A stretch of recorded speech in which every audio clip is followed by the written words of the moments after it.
अतिशय चांगलं काम करणाऱ्या आमच्या महिला भगिनींचा सत्कार आपल्या मार्फतच रत्नागिरीमध्ये केला जातो. खरं तर वर्तमानपत्र म्हटलं किंवा एखादी संस्था म्हटल्यानंतर ती सामाजिक काम किती करते हे फार मोठं प्रश्नचिन्ह आहे. आणि म्हणून या संस्थेचे संस्थापक आदरणीय धन्यवाद देतो.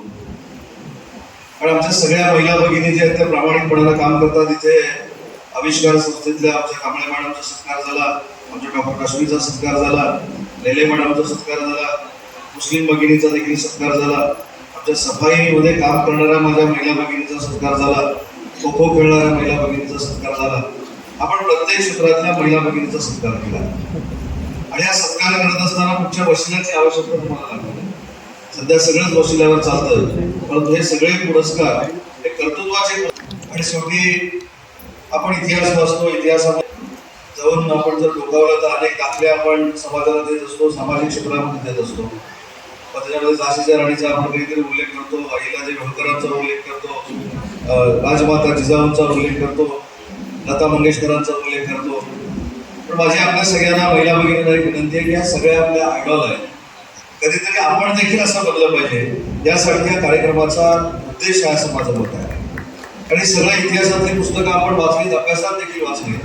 पण आपण ज्या प्रत्यक्ष जीवनामध्ये काम करतो, जीवनामध्ये वावरतो, ते कुठच्या तरी एखाद्या आयडॉलचा आदर्श घेऊन जर पुढे गेलो तर समाज सुधारायला देखील वेळ लागणार नाही.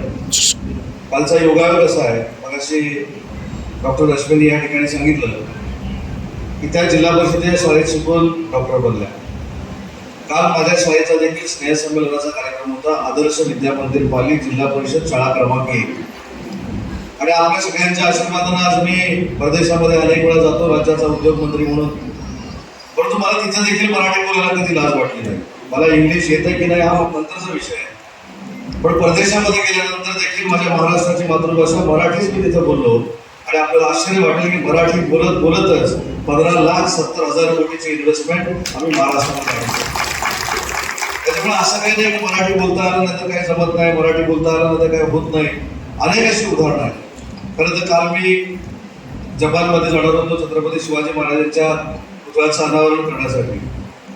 आम्ही पुणेकर नावाच्या संस्थांनी छत्रपती शिवाजी महाराजांचा पुतळा इथून जपानमध्ये पाठवला.